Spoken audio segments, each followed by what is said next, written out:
A Lua tem um conteúdo de ferro bem menor do que o da Terra. Se os dois corpos haviam se formado a partir dos mesmos materiais, sua composição básica deveria ser a mesma, mas não era. Essa e outras inconsistências logo levaram os astrônomos a buscar novas teorias para explicar a existência da Lua.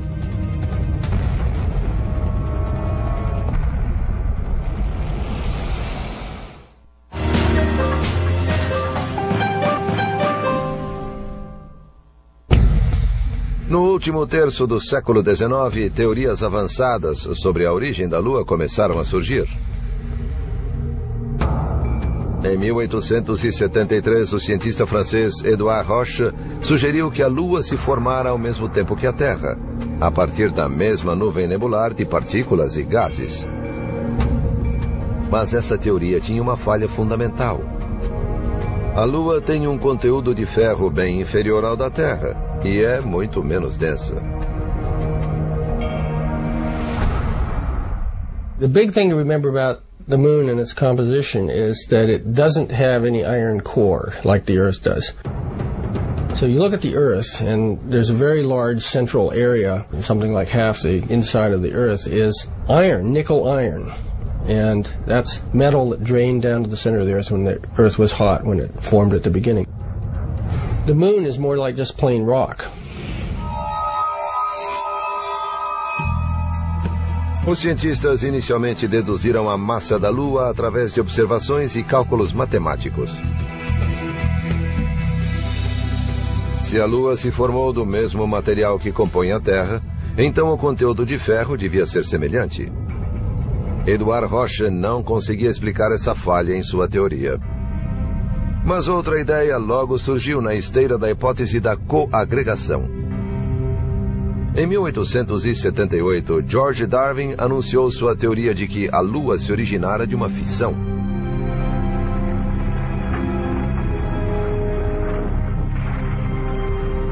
Essa ideia recebeu algum crédito, em parte porque ele tinha um pai célebre, Charles Darwin, autor da Origem das Espécies.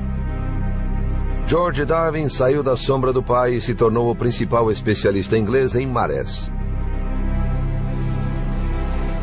Através da análise da relação entre a Lua e as marés, chegou à conclusão de que a Lua gradualmente se afastava cada vez mais da Terra. It wasn't proved until 95 years later, when astronauts landed on the moon. They put little mirrors on the moon.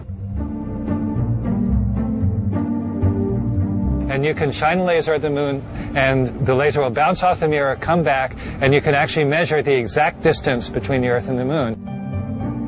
And the rate at which the distance is increasing is 3.8 centimeters per year. 3,8 centímetros equivale a 1,5 polegadas. If you made a movie, extreme time-lapse, you would see the moon moving away from Earth gradually. That's what we see nowadays.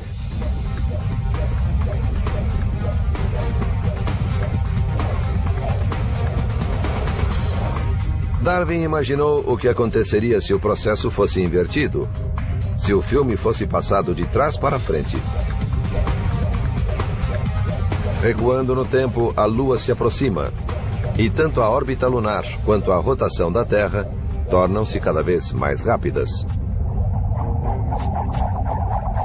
And so, well, what happens is that eventually the moon must coalesce with the Earth. It must hit the Earth.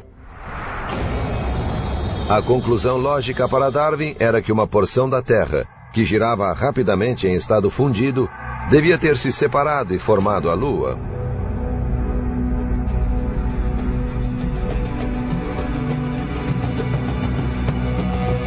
Ele imediatamente começou a fazer cálculos matemáticos para inverter a trajetória da Lua até alcançar a Terra.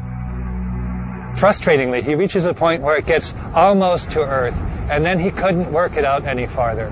The mathematics doesn't let you go any farther. What you get to is a point where the moon is whipping around the Earth at a rate of 5 revolutions a day, or 6 revolutions a day. So it's just zooming around the Earth, okay? And it's about 5,000 miles away from the Earth.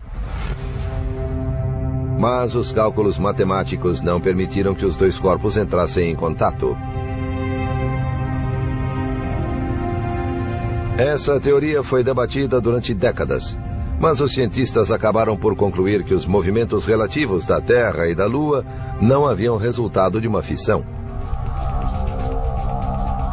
A Terra precisaria ter girado rápido demais para explicar a sua atual velocidade de rotação. A busca por uma explicação para a origem lunar continuou, e logo um americano apresentaria uma nova teoria. Em 1909, Thomas Jefferson Jackson C., capitão da Marinha Americana, trabalhava na estação de Mare Island, perto de San Francisco. Sua função era manter o tempo padrão para a costa oeste americana.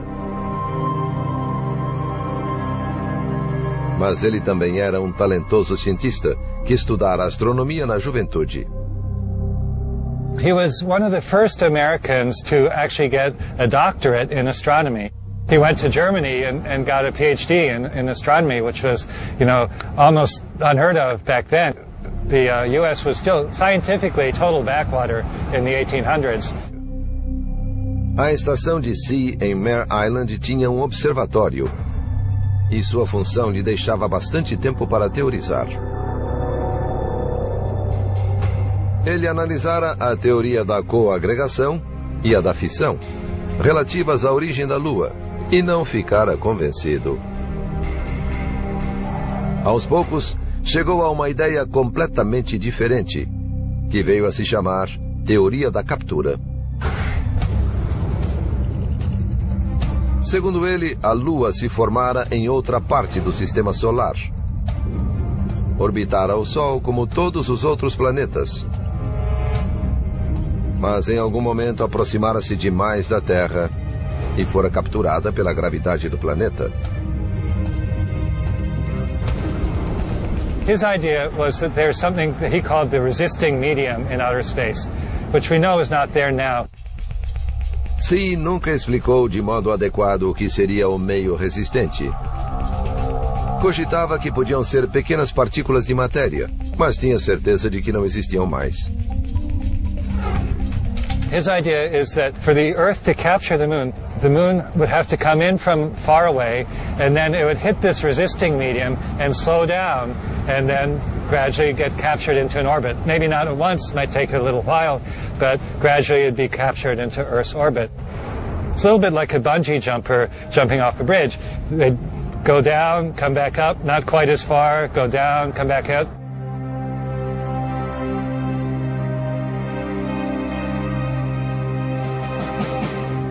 And eventually they'd settle down at the bottom. A teoria de Thomas C. podia explicar os diferentes conteúdos de ferro da Terra e da Lua. Se a Lua se formar em outra parte, sua composição podia ser muito diferente. Por outro lado, a ideia de que a gravidade da Terra podia capturar e reter um objeto tão grande era improvável, já que não existe nenhum meio resistente capaz de deter um corpo do tamanho da Lua. As três teorias elaboradas até então tinham falhas graves. E a origem da Lua continuava um mistério.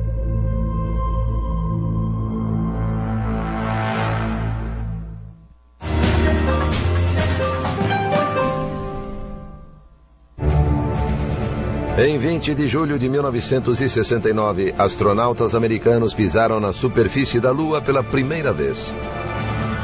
It's one small step for man, one giant leap for mankind. Pousaram o módulo lunar na planície de lava endurecida chamada Mar da Tranquilidade. Buzz Aldrin, piloto da missão, descreveu a paisagem como uma magnífica desolação. Beautiful view. Isn't that something? Magnificent flight out here. Os astronautas voltaram com 20 quilos de pedras e regolito, o solo solto lunar.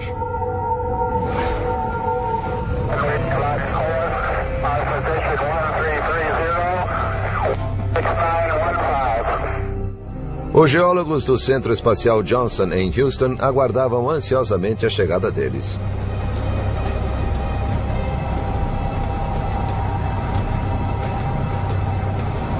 The excitement when samples first came back was just electric. I mean, it was just incredible. Nobody really knew quite what to expect.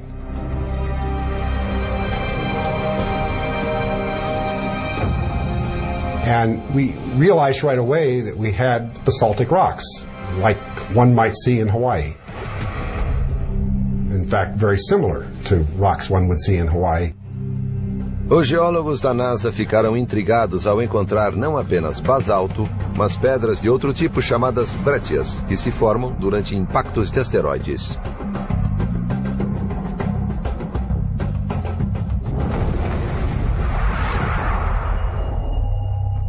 So if you can imagine a large impact body hitting the moon is going to be very chaotic. It's going to throw up debris. Debris is going to come flying out of this, what winds up to be a crater after it's over, and you can see the many craters on the moon.